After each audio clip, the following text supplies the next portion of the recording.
Plus de 530 morts côté palestinien. Côté israélien, 25 soldats israéliens tués depuis le début du conflit. Je vous le disais, on l'a appris aujourd'hui, 7 soldats israéliens ont été encore tués, ainsi que 2 civils. C'est le bilan donc des victimes depuis le début de l'offensive lancée par le Premier ministre Benjamin Netanyahou sur la bande de Gaza. C'était il y a 14 jours. Comment arrêter cette guerre? Eh bien, on va en parler depuis Ramallah avec vous, Majed Bamia. Bonsoir. Vous êtes diplomate en charge du dossier des prisonniers au ministère palestinien des Affaires étrangères. Avec nous sur le plateau à Paris, Yaron Gambourg, bonsoir. Bonsoir. Vous êtes porte-parole de l'ambassade d'Israël en France. Tout d'abord, Yaron Gambourg, une réaction à la mort de ces 7 soldats israéliens tués ce lundi. Est-ce qu'on en sait un peu plus sur les circonstances de leur décès? Oui, on sait les circonstances. On sait que les 4 soldats, de ces 7 soldats qui étaient tués aujourd'hui, étaient tués sur côté israélien et pas côté palestinien. C'était toujours ces tunnels et les terroristes palestiniens qui aboutissaient au territoire palestinien pour faire un attentat en Israël. Ils étaient ripostés par les soldats israéliens. Malheureusement, 4 soldats étaient tués. Les 3 autres étaient tués dans différentes opérations qui ont amené aujourd'hui à Gaza.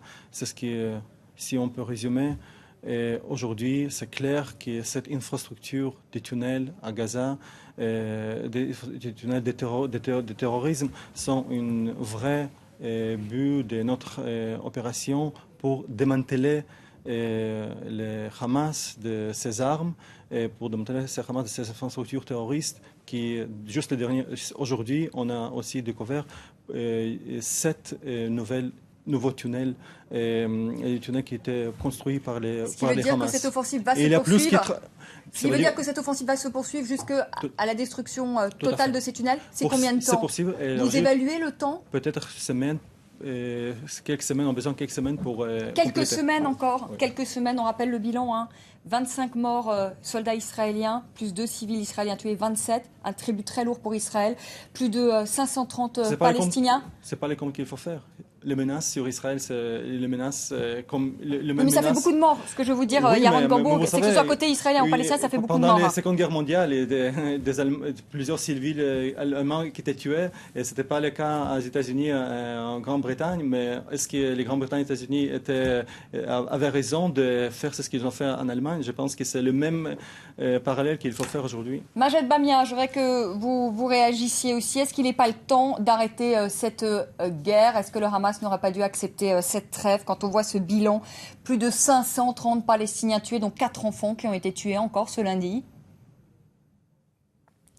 530 Palestiniens tués, dont 100 enfants. Voilà la menace terroriste dont parle Israël. 100 enfants assassinés. 9/10 des victimes sont des civils palestiniens.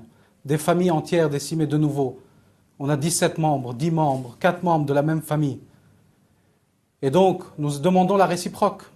Si Israël considère que les tunnels sont une menace pour sa sécurité, nous considérons que les F-16 israéliens, les chars israéliens, la marine israélienne, les armes israéliennes sont une menace contre notre sécurité qui a permis à Israël de commettre ces crimes de guerre. Peut-être qu'il faut un embargo sur les armes contre Israël. Peut-être qu'il faut démanteler les moyens militaires d'Israël, y compris sa bombe nucléaire, qui est une menace extrêmement présente. Votre interlocuteur israélien parle de la menace. Est-ce qu'il y a une menace plus grande que celle que nous sommes en train de vivre avec 100 victimes hier, un massacre dans le quartier de Shajaïa? Et ils ont encore le culot et l'indécence de se montrer sur les plateaux pour parler et pour défendre l'indéfendable, l'indescriptible. C'est une honte de recevoir des criminels de guerre sur les plateaux. Aujourd'hui, les représentants du gouvernement israélien sont des criminels de guerre. Yaron Gambourg, justement sur ce qui s'est passé ce week-end à Shoujaïa, l'armée israélienne dit toujours qu'elle procède à des frappes ciblées pour tuer les terroristes. Ça a été un massacre. Mahmoud Abbas parle de crimes contre l'humanité. Qu'est-ce que vous répondez? Tout d'abord, M. Mahmoud Abbas a fait un accord avec les terroristes de Hamas. Donc si on parle de criminels de guerre, peut-être M. Ramallah doit réfléchir, c'est ce qu'il dit. Le vrai criminel de guerre, il se trouve à Gaza. Et il faut imputer cette responsabilité au Hamas, qui en fait se sert de ses propres civils comme le bouclier humain. Israël se sert de ses armes pour protéger ses citoyens. Hamas se sert de ses citoyens pour protéger ses armes et ses infrastructures. Ils interdisent aux populations palestiniennes qui sont averties par les Tzahal de quitter. Ils demandent qu'ils restent parce qu'ils veulent que cette carnage continue, parce que ça, c'est l'intérêt de Hamas. L'intérêt de Hamas de tuer les Israéliens et aussi que plus de Palestiniens soient morts. Ça, c'est le vrai intérêt de Hamas. Yaron Gambo, quand même, un mot, je vais faire réagir Majed Bamia, quand même sur les tunnels, parce que quand même les services de sécurité israéliens sont très à la pointe, en termes également de renseignement. On a l'impression que vous découvrez ces tunnels palestiniens du jour au lendemain, quand même. Ça fait longtemps qu'ils existent, ces tunnels. On a quand même du mal à croire qu'Israël découvre. Est-ce que vous avez des renseignements? Est-ce que M. Bamia a des renseignements? Non, mais c'est la question que je vous pose, parce qu'on sait que l'armée israélienne a beaucoup d'informations. Moi, je vous pose la question, est-ce que vous avez découvert, est-ce qu'Israël a découvert ces tunnels? Malheureusement, aujourd'hui, il existe une technologie qui nous permet de retrouver ces tunnels. C'est pourquoi nos frappes aériennes n'étaient pas assez efficaces. C'est pourquoi il faut faire, pour nous défendre, aller à Gaza. Et c'est pourquoi je pense qu'il faut comprendre que M. Bamia et M. Abbas, qui parlent très haut, mais M. Abbas est interdit d'entrer à Gaza par le Hamas. Donc, quand même, il faut mettre les choses dans leur vraie proportion et pas de cette mot. Il faut garder aussi les responsabilités pour les mots. Et c'est ce que j'appelle à M. Ramallah. Il faut qu'il se garde de ce qu'il dit, parce que ce qu'il dit, c'est inacceptable, complètement inacceptable. Majed Bamia, je voudrais quand même que vous réagissiez à ce que dit Yaron Gambo. Moi, je voudrais savoir, qu'est-ce que vous dites à vos alliés du Hamas? Parce que c'est vrai que le Fatah est allié aujourd'hui avec le Hamas. Qu'est-ce que vous dites à vos alliés du Hamas? Vous dites continuer cette guerre contre Israël, ou vous dites accepter un cessez-le-feu? Non, mais laissez-moi comprendre. Le Hamas, qui dans cette agression israélienne et cette guerre, a fait 27 morts israéliens, dont 25 militaires israéliens. 25 sur 27 sont des militaires de la puissance occupante israélienne, serait une organisation terroriste et des criminels. Et ceux qui ont fait 530 morts, dont 90% de civils, dont plus d'une centaine d'enfants, serait le pays civilisé dans ce conflit? Notre gouvernement d'unité nationale s'est fait sur la base de nos engagements internationaux. Il s'est fait pour que nous puissions avancer vers la voie de la paix, mais aussi vers la voie de la libération nationale palestinienne, qui est la condition de la paix. Sur quelle base est faite la coalition israélienne actuelle d'extrême droite? Est-ce qu'elle n'est pas faite sur la base de l'occupation et de la colonisation? Comment allons-nous ramener le Hamas vers des positions politiques plus modérées si en 10 ans de présidence de Mahmoud Abbas, ce gouvernement israélien a construit plus de 100 000 colonies sur nos terres? Comment allons-nous les ramener alors que cette puissance occupante israélienne détient en otage 6 000 prisonniers palestiniens?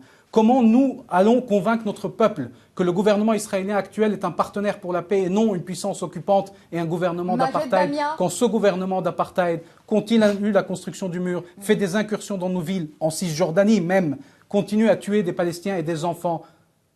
Qu'est-ce que nous allons leur dire aujourd'hui aux Palestiniens, nous qui avons défendu ce projet de la paix et ce projet de la libération par les voies politiques et pacifiques? Majed Bamia, vous ne répondez pas à ma question. Qu'est-ce que vous dites aujourd'hui à vos alliés du Hamas? Vous leur dites, on vous soutient. Je vous demande, qu'est-ce que vous voulez que je leur dise? Mais vous discutez avec eux, qu'est-ce que vous leur dites? 7 ans de blocus sur la bande de Gaza, une agression israélienne et des bombes qui tombent sur nos civils, qu'est-ce qu'on va leur dire?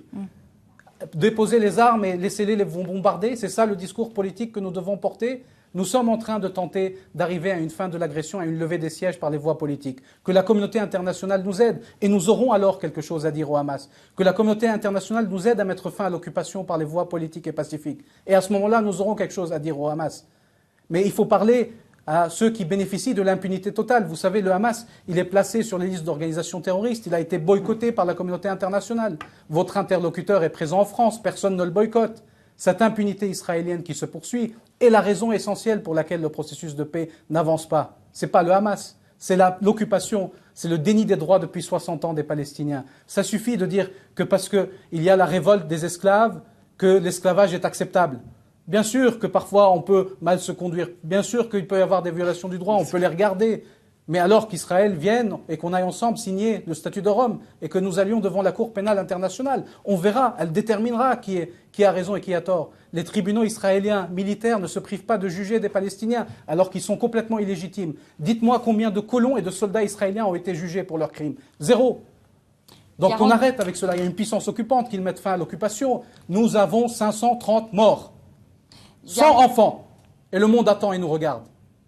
Yaron Gambour, j'aurais qu'on parle peut-être de ce cessez-le-feu qui est en tout cas négocié. Alors on ne sait pas trop, c'est entre le Caire et entre le Qatar. Est-ce que vous êtes prêts, quand on voit quand même ce bilan humain terrible, est-ce que vous êtes prêts à faire quelques concessions au Hamas qui demande, vous le savez, la réouverture notamment de l'aéroport international de Gaza, l'allègement en gros du blocus, la réouverture des points de passage, que ce soit côté israélien ou côté égyptien? Est-ce que vous êtes prêts à quelques concessions? Parce que le Hamas dit aujourd'hui, nous n'avons pas accepté le cessez-le-feu parce que on a répondu à aucune de nos conditions. En gros, il n'y a même pas eu de négociation, quoi.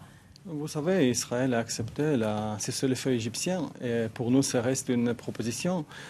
Israël a accepté les trêves humanitaires de l'ONU et les trêves qui étaient demandées par le Hamas. C'est Hamas qui est toujours... Donc, excusez-moi, vous ne pouvez, ni les médias ici, ni monsieur le menteur de Ramallah, qui dit des mensonges sur le gouvernement israélien, extrême droite. Dans le gouvernement israélien, il y a de gauche, des centres et de droite. Donc, il faut quand même dire des choses qui sont des vérités et pas de mensonges. C'est ce qui concerne le cessez-le-feu. Nous sommes toujours prêts. C'est le Hamas qui veut continuer avec cette guerre parce que Hamas veut gagner quelque chose de plus dans son statut et monsieur de Ramallah doit comprendre qu'en fait, je suis désolé parce qu'il ne peut dire les vérités et les vérités que Hamas a jeté l'autorité palestinienne et les Fatah de Gaza.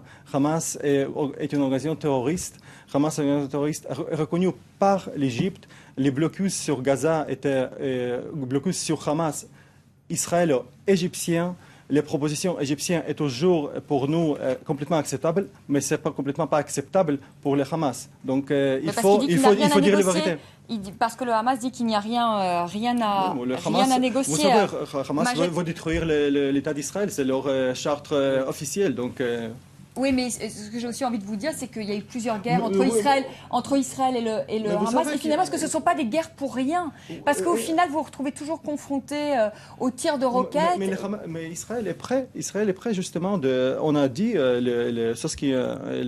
les accords de 2012, après les opérations Pilote de défense. On a dit la même chose. Majed Bamia, à vous la parole. Vous voulez peut-être réagir. Non, mais c'est très facile. Israël peut bombarder la bande de Gaza tous les 2 ans comme elle le fait. Elle a fait 2500 morts palestiniens en 7 ans dans 6 opérations militaires et agressions différentes. Et on peut attendre la prochaine. On fait encore une fin de l'agression temporaire. On attend la prochaine. 7 ans de blocus sur 2 millions de Palestiniens sous siège. 2 millions de Palestiniens ont été sous siège depuis 7 ans. Donc il faut arrêter avec ça. Je ne suis pas monsieur de Ramallah, je suis monsieur de Palestine occupée. Nous représentons aujourd'hui les morts palestiniens et le peuple palestinien qui est sous vos bombes à Gaza. Mais nous avons cette obligation. Sur les punitions collectives, elles sont interdites en droit international. Vous savez, vous n'avez pas le droit de punir 2 millions de Palestiniens. Vous n'avez pas le droit de nous se défendre. On a le droit qui est reconnu pour les États-Unis et plusieurs pays, y compris la France. C'est que vous n'êtes pas très bon au droit international, c'est ma formation. Je vous dis, les punitions collectives, l'article 33 des conventions de Genève sont prohibées en droit international. La colonisation est un crime de guerre selon le statut de Rome. Il n'y a aucune colonisation à Gaza. Je sais que vous n'êtes pas très bon en droit international, vous nous l'avez démontré, vous préférez le terrain militaire. Je vous dis, nous, l'Organisation de libération de la Palestine, on veut aller sur le terrain politique. On veut trouver des solutions politiques. Nous ne pensons pas qu'il y a de solutions militaires. Mais la puissance occupante use de la force. Vous savez, quand le gouvernement de l'apartheid a voulu mettre fin à l'apartheid et trouver une solution pacifique, il a déclaré qu'il voulait mettre fin à l'apartheid et il a libéré les prisonniers. Libérez nos prisonniers, mettez fin à l'occupation, dites que vous êtes prêts à mettre fin à la colonisation de nos terres et on pourra faire la paix. Mais ce gouvernement israélien est un gouvernement d'oppression et d'occupation. Arrêtez de nous faire de tuer vos enfants. C'est ce que dit Golda Meir, c'est ce qui est vrai il y a 30 ans, c'est ce qui est vrai aujourd'hui. C'est la fin. C'est Les la fin de- réalités parlent. S'il y a des centaines de milliers de personnes dans la rue pour soutenir la cause palestinienne, c'est parce qu'ils voient que c'est vous les meurtriers C'est à aujourd'hui. cause de l'antisémitisme. Et je vous le dis, allez signer le statut de Rome et on verra qui sera jugé pour crime de guerre et qui est poursuivi l'occupation. Merci, vous rentrez chez vous merci. tranquillement. Nous, on n'est pas tranquille sous cette occupation israélienne. Merci Majed Bamia en direct de Ramallah. Merci beaucoup à vous Yaron Gambourg d'être venu sur le plateau de France 24. Tout de suite l'information qui continue sur notre antenne, sur France 24, le journal de 20h avec Raphaël Kahn. Très belle soirée, à demain.